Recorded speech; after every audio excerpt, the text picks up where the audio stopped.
नमस्कार, जय श्री राम। स्वागत है आप सभी का आज की क्लास में। आज हम बात करने वाले हैं बृहस्पति देव का लास्ट टॉपिक, जो कुंडली का 12th हाउस है। 12th हाउस के अंदर बृहस्पति देव, क्योंकि अभी तक हमने कुंडली के प्रथम भाव फर्स्ट हाउस से लेकर कुंडली के 11th हाउस सभी घरों में बृहस्पति देव के शुभ और अशुभ फल किन हालात में हो सकते हैं उनके बारे में डिस्कस किया। आज हम बृहस्पति देव का लास्ट टॉपिक कुंडली का 12th हाउस, ये बृहस्पति देव का उसका घर भी है और इस घर के कारक भी हैं। तो जैसे कि आपको पहले बताया था कि बृहस्पति देव कुंडली के 12 हाउसेस में से 5 हाउसेस के कारक भी हैं और इनमें 9th हाउस और 12th हाउस के स्वामी भी हैं। तो 12th हाउस जिसके कारक और स्वामी खुद बृहस्पति देव हैं, वहां पे किस तरह का शुभ फल कहा गया है उसके बारे में। अब बृहस्पति देव 12th हाउस के अंदर बहुत ज्यादा शुभ कहे गए हैं। कहा गया है कि दूसरों का भला करने वाला ब्रह्म ज्ञानी या वैरागी। ऐसा व्यक्ति सामान्यतः लोगों का भला करने वाला होता है और जितना वो लोगों का भला करता है उतने ही उसके धन की प्राप्ति उसे होती है। तो ऐसा व्यक्ति जितना भगवान का ध्यान करता है, पूजा पाठ में ध्यान करता है, लोगों का भला करता है, जितना वो आपका चुप रहता है, ऐसे में कहा है कि ऐसे व्यक्ति जितना ज्यादा ध्यान लगाएगा तो सोने की वर्षा उसके घर में होती रहेगी। ऐसे व्यक्ति जितना ज्यादा भगवान में स्मरण करेगा, ईश्वर को याद करेगा, पूजा पाठ करेगा, उसे उतना ज्यादा ही धन की प्राप्ति या सफलता जीवन में मिलेगी। अब कुंडली के 12th हाउस के अंदर इनके शुभ और अशुभ हालात के बारे में सबसे पहले हम चर्चा करेंगे शुभ हालात के बारे में। अब शुभ हालात में क्या लिखा गया है? शनि साथी या खाना नंबर 9 में हो पर पापी ना हो। शनि या तो साथ बैठा हो या 9 नंबर में हो पर पापी ना हो। पापी से मतलब यह है कि शनि के साथ राहु या केतु ना हो या राहु केतु की दृष्टि ना हो। क्योंकि पहले भी आपको ऐसे बताया था कि राहु केतु की जब दृष्टि शनि पे आएगी तो शनि पापी कहलाएंगे उस कुंडली में। अब दृष्टि कहां से आएगी? या तो साथ बैठे हो, शनि यहाँ पे है, यहाँ पे इनके साथ राहु केतु, अदरवाइज दृष्टि। अब देखिए, आपको दृष्टि का टॉपिक मैंने पहले क्लियर किया था कि किन हाउसेस से कहां पे दृष्टि जाती है। उसके लिए आप पिछली वीडियो में जाके दृष्टि का टॉपिक है कि प्लैनेटरी एस्पेक्ट के नाम से, उसे आप चेक कर सकते हैं। अब यहाँ पे समझिए कि 3rd हाउस की जो एस्पेक्ट आती है, दृष्टि आती है, वो आती है आपका 11th हाउस पे और 9th हाउस पे। 3rd हाउस की 11th पे और 9th पे। अब अगर राहु या केतु में से कोई भी 3rd हाउस में है तो शनि जब यहाँ बैठे होंगे तो दृष्टि आएगी।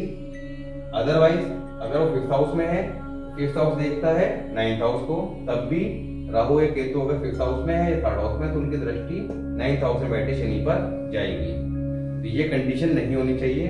तो क्या कहा गया है कि शनि के कारोबार से लाभ, भाग्यवान और धनवान। ऐसे व्यक्ति अगर शनि से संबंधित कोई भी कारोबार करता है तो उसे बहुत ज्यादा सफलता मिलती है और बहुत भाग्यवान कहा गया है और धन भी उसे बहुत प्राप्त होता है अगर वो शनि से संबंधित कारोबार करता है। दूसरी कंडीशन क्या है? शनि 2 या 11 में, बृहस्पति 12 के समय या तो इस हाउस में या 9th हाउस में। 2nd हाउस क्योंकि ये भी बृहस्पति का है और ये बृहस्पति का है। इन घरों में अगर शनिदेव बैठे हैं तब भी कंडीशन यही है कि शनि कारोबार से लाभ, धनवान, मगर फिर भी त्यागी। ऐसा आदमी पैसा कितना भी कमा ले पर उसमें त्याग की भावना बहुत होती है।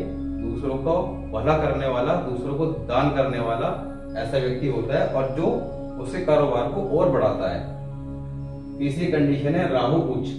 अब राहु उच्च कब होते हैं? जब राहु बैठते हैं 6th हाउस में। 6th हाउस में राहु बैठ के दृष्टि डालेंगे 12th हाउस के बृहस्पति को। तो क्या कहा गया है? 2 जहां का मालिक मौत नेक हालत में होगी। यानी कि ऐसे व्यक्ति बहुत दौलत और शोहरत वाला होगा, बहुत जगह उसका नाम और शोहरत होगी और उसकी जो अंतिम समय में मृत्यु होगी वो भी नेक हालत, यानी कि किसी तरह का उसे मृत्यु के समय कोई कष्ट नहीं होगा। कई लोगों को बड़े कष्ट के साथ अंतिम समय आता है और कई लोगों को चटपट जो है डेथ हो जाती है बिना किसी तकलीफ के। तो इस तरह की बात यहाँ कही गई है।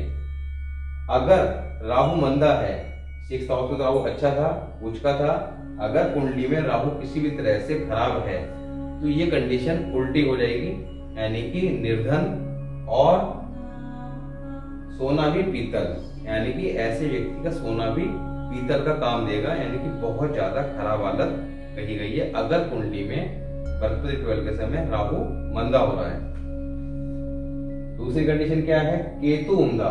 अगर कुंडली में केतु अच्छी कंडीशन में है, केतु अच्छी कंडीशन में कब होता है? 9th हाउस में, 2nd हाउस में, 1st हाउस में, 5th हाउस में। अगर कुंडली में केतु अच्छा है, देखिए केतु क्या है? बृहस्पति का चेला, और केतु जब अच्छी कंडीशन में है तो क्या कहा गया है कि बड़ा ही अमीर, यानी कि ऐसा व्यक्ति बहुत ज्यादा अमीर होगा, धनवान होगा, और औलाद का नेक असर, क्योंकि केतु क्या है? हमारी औलाद है, औलाद में भी स्पेशली लड़का, तो उसे संतान से लाभ होगा, संतान से उसे पूरा सुख प्राप्त होगा, संतान उसके कहने में रहेगी, इस तरह के फल देखने को मिलते हैं। तो ये तो थी बृहस्पति की 12th हाउस के समय शुभ हालत।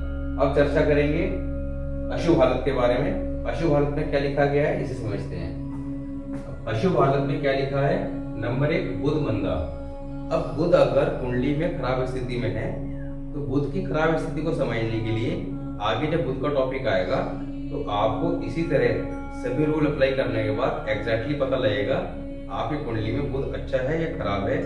तो बुध अगर कुंडली में खराब स्थिति में है तो उस कंडीशन में क्या कहा गया है कि ऐसे व्यक्ति की अपनी उम्र तो होगी लंबी, पर दूसरों के लिए वो मंदा और मनुष्य कहा गया है। तो ऐसे व्यक्ति के संपर्क में अगर कोई व्यक्ति रहता है तो उसे किसी न किसी तरह का नुकसान उठाना पड़ता है, या ऐसे व्यक्ति के साथ कारोबार करना नुकसान ही देगा। तो इसलिए ऐसे व्यक्ति से दूरी रखना ही ठीक रहेगा अगर कुंडली में बुध खराब स्थिति में है। नेक्स्ट कंडीशन क्या है? दृष्टि या दुश्मन ग्रहों से बृहस्पति मंदा। अगर दृष्टि, अब देखिए दृष्टि का टॉपिक में आपको समझाया था कि 8th हाउस और 6th हाउस में बैठे ग्रह दृष्टि जाती है 12th हाउस पे।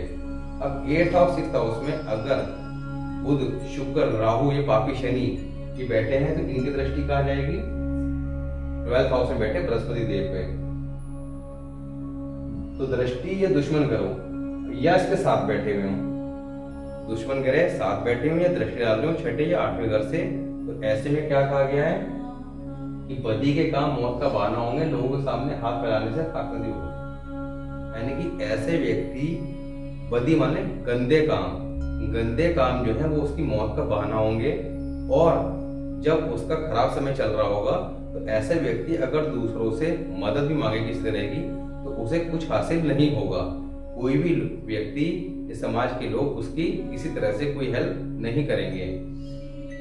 तीसरी कंडीशन है 2, 5, 9, 12 में शत्रु सिवाय केतु 9, 12 के।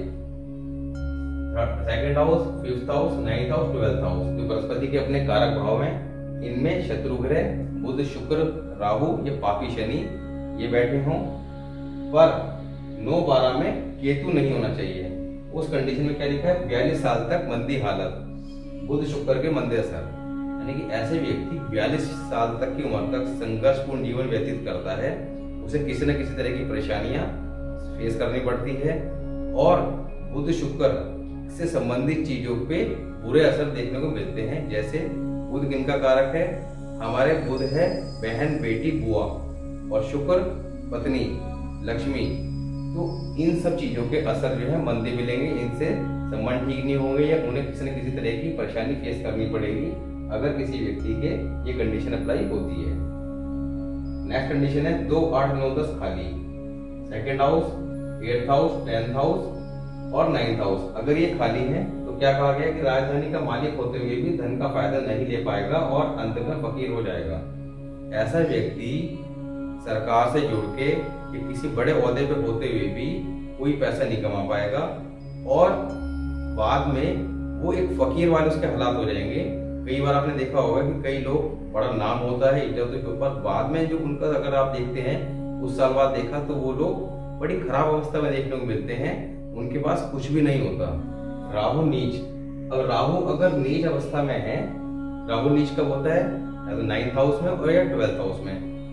9th हाउस, 12th हाउस अगर यहाँ पे राहु है तो क्या कहा गया है कुंडली में क्योंकि राहु खराब हो गया, और अगर राहु अच्छा था तो हमने बताया था कि बहुत ज्यादा धनवान, दो जहां का मालिक, इस तरह की बात कही गई थी, यानी कि बहुत ज्यादा नाम, इज्जत, शोहरत और पैसे वाला। और राहु खराब की स्थिति में क्या कहा गया है? अकलमंद मगर धन की कमी। राहु फिजूल खर्च खड़ा ही रखेगा। वालिद को राहु की उम्र के अरसा तक माली तकलीफ है, बेआरामी। यानी कहा गया कि ऐसे व्यक्ति अकलमंद तो बहुत होगा, पर अकलमंद होने के बावजूद उसके पास धन की कमी लगातार जीवन में बनी रहेगी। और ऐसे व्यक्ति के वालिद क्या है? पिता की राहु की उम्र के अरसा, राहु की उम्र क्या है? 42 वर्ष। यानी कि उस व्यक्ति के जिसके 12th हाउस में बृहस्पति है और राहु खराब कंडीशन में 9 या 12 में है, यानी कि उस व्यक्ति के 42 अरसा तक उम्र तक उसके जो पिताजी हैं उनकी माली हालत खराब होगी और किसी तरह का कोई आराम नहीं होगा। यानी कि पिता की हालत कुल मिला के खराब होगी और संघर्ष में जीवन रहा होगा या वो संघर्ष कर रहे होंगे। राहु फिजूल खर्च खड़ा ही रखेगा। ऐसे व्यक्ति के पास धन की कमी भी रहेगी, साथ ही उसको किसी न किसी तरह का फिजूल खर्च, किसी तरह का खर्चा जीवन में उसके सामने हमेशा खड़ा रहेगा, जिसको लेके वो व्यक्ति हमेशा परेशान ही दिखेगा।